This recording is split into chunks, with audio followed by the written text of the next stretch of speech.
C5 app download ചെയ്യൂ. കാണൂ മുഴുവൻ എപ്പിസോഡുകളും സൗജന്യമായി. രേഖ മതി, നിർത്ത്. എന്തൊക്കെയാ ഈ പറയുന്നത്? നിർത്തുന്നില്ല. ഏട്ടത്തി അണ്ണാക്കിൽ പിരിവെട്ടി നിൽക്കുന്നത് കണ്ടില്ലേ?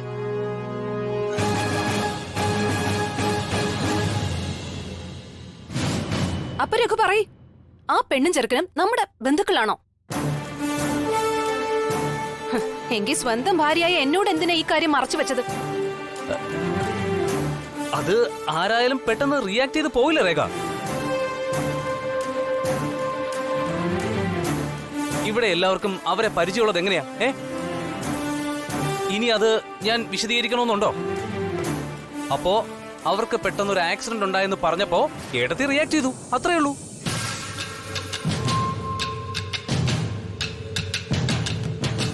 അല്ല, എന്തിനാ ഇപ്പോ ഇങ്ങനൊരു ഡിസ്കഷന്റെ ആവശ്യം? ഓഹോ, ഇപ്പൊ അതായോ കുറ്റം?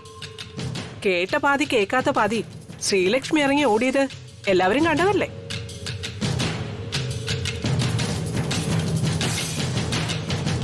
മാത്രല്ല, എന്റെ മോള് രഘുവിനോട് ചോദിച്ച ചോദ്യത്തിന് ഉത്തരം പറയാതെ രഘു എന്തിനാ വേറെ വിഷയം സംസാരിക്കുന്നത്? അതെ, എനിക്കറിയണം അവരും നമ്മുടെ ഈ കുടുംബവുമായി എന്ത് ബന്ധമാണുള്ളതെന്ന്.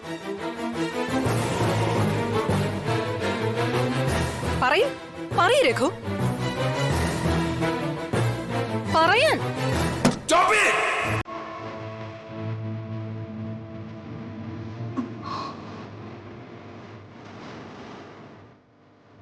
ഇത് ആഹാരം കഴിക്കുന്ന സ്ഥലമോ അതോ നിങ്ങൾക്കൊക്കെ നാളെ കഴിക്കാനുള്ള സ്ഥലമോ? എന്തെങ്കിലും കഴിക്കാന്ന് കരുതി വന്നിരുന്നപ്പോ നിങ്ങളുടെയൊക്കെ കൂത്ത് കാണണോ ബാക്കിയുള്ളവരെ?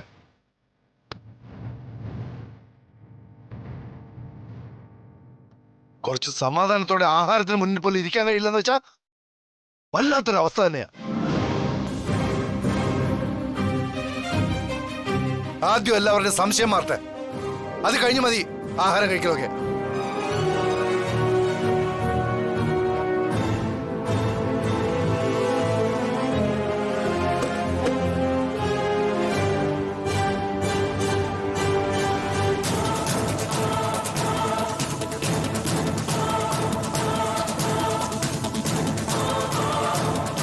നാടകം കഴിഞ്ഞു, ഇനി എല്ലാവർക്കും പിരിഞ്ഞു പോവാം.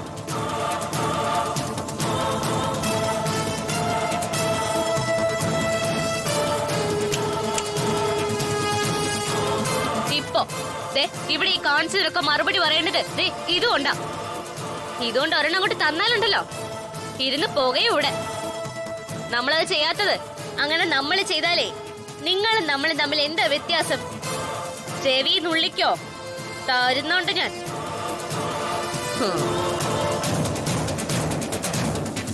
പിന്നെ ഇനി ഒരിക്കൽ കൂടി ഇങ്ങ് വാ, അന്ന് ഞാൻ കാണിച്ചു തരാം പോകയാൻ പോകുന്നത് ആരാണെന്ന്. കാര്യങ്ങളെല്ലാം ഒരുവിധം കരക്കടുപ്പിച്ച് വന്നതാ. അവളുടെ നാവീന്ന് തന്നെ സത്യങ്ങളെല്ലാം പറയിപ്പിക്കായിരുന്നു. അതിനു മുന്നേ ബ്രദറിലോ മൊത്തം നശിപ്പിച്ചു. നിന്റെ ബ്രദറിലോ മനഃപൂർവ്വം നശിപ്പിച്ചു എന്ന് പറയുന്നതാവും കൂടുതൽ ശരി. ഇപ്പോ രവി ഇവിടെ കാണിച്ച ദേഷ്യം മനഃപൂർവ്വമാണോ എന്ന് എനിക്ക് സംശയമുണ്ട്. എന്തിന്? അവളെ, ആ കൺമണിയെ രക്ഷപ്പെടുത്താൻ. അയാള് ദേഷ്യപ്പെട്ടപ്പോ കണ്ടില്ലേ സാഹചര്യങ്ങൾ ആകെ മാറി മറിഞ്ഞത്? എനിക്ക് ഉറപ്പാ അയാൾ അവളെ ഈ പ്രശ്നത്തിൽ നിന്ന് നൈസായിട്ട് ഊരിയെടുത്തതാ. എത്ര കാലം അവളിങ്ങനെ സംരക്ഷിച്ചു പിടിക്കുന്ന അറിയണല്ലോ. നീ കഴിക്ക്.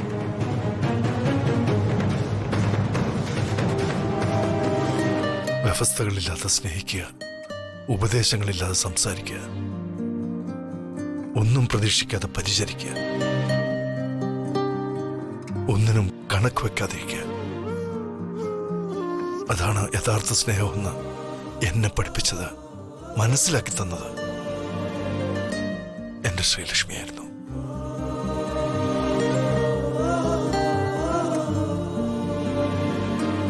എന്റെ ശ്രീലക്ഷ്മിയെ പോലെ അവൾ മാത്രമേ ഉള്ളൂ. എത്ര മൂടി വെച്ചാലും ചിലപ്പോഴൊക്കെ കൺമണിയുടെ സ്വഭാവം പുറത്തേക്ക് വരും. അത് അപ്പോഴും എനിക്ക് രക്ഷപ്പെടുത്താൻ കഴിഞ്ഞെന്ന് വരില്ല. ഒരു വലിയ പ്രശ്നങ്ങളുണ്ടായി, വലിയ പൊട്ടിത്തെറികളുണ്ടായി. സത്യം എല്ലാവരും അറിയുന്നതിലും നല്ലത് ഓരോരുത്തരെയും ഞാൻ കാര്യങ്ങൾ പറഞ്ഞ് മനസ്സിലാക്കുന്നതല്ലേ.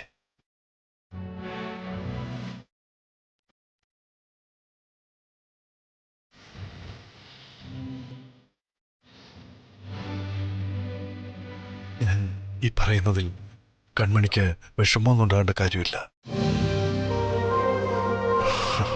ഞാനായിട്ടുണ്ടാക്കിയതൊക്കെ ഞാനായിട്ട് തന്നെ അവസാനിപ്പിക്കാം. നമ്മൾ ആർക്കു വേണ്ടിയാ ജീവിക്കുന്നതെന്ന് നമുക്കറിയാം. എന്നാൽ ആരാണ് നമുക്ക് വേണ്ടി ജീവിക്കുന്നതെന്ന് നമുക്കറിയില്ലല്ലോ.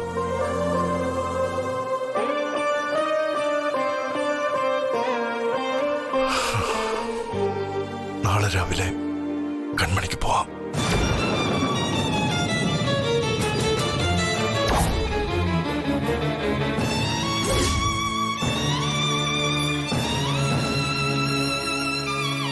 നാളെ കഴിഞ്ഞ് ചേച്ചിയുടെ ഓപ്പറേഷന് വേണ്ടിയുള്ള എല്ലാ സൗകര്യങ്ങളും ചെയ്തിട്ടുണ്ട്.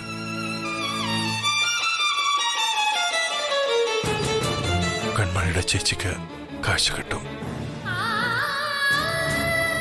അത് കഴിയുന്നത് വരെ കൺമണിക്ക് ചേച്ചിയോടൊപ്പം താമസിക്കാം.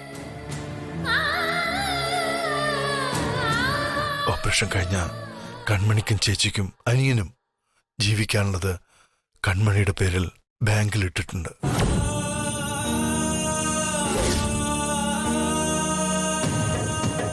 ഏത് നാട്ടിലായാലും എല്ലാ സൗകര്യത്തോടും ജീവിക്കാനുള്ള തുകയുണ്ടത്. കരാറും കാലാവധി ഒന്നും നോക്കണ്ട. തന്റെ ആവശ്യങ്ങൾ നടക്കട്ടെ. എല്ലാത്തിനും അവസാനമായി എനിക്ക് തന്നോടൊരു അപേക്ഷയുണ്ട്.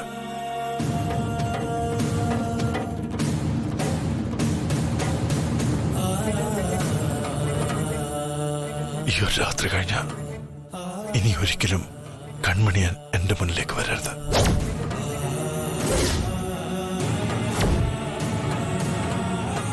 അങ്ങനെ തിരിച്ചു വന്ന് എന്റെ ശ്രീലക്ഷ്മിയെ എന്നെ ഓർമ്മിപ്പിക്കരുത്.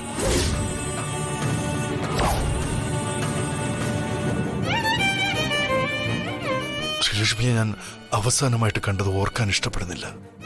എങ്കിലും കൺമണിയുടെ ഈ മുഖം എന്നും എന്റെ മനസ്സിലുണ്ടാവും. ഡൗൺലോഡ് ചെയ്യൂ C5 ആപ്പ്. കാണൂ എല്ലാ എപ്പിസോഡുകളും സൗജന്യമായി.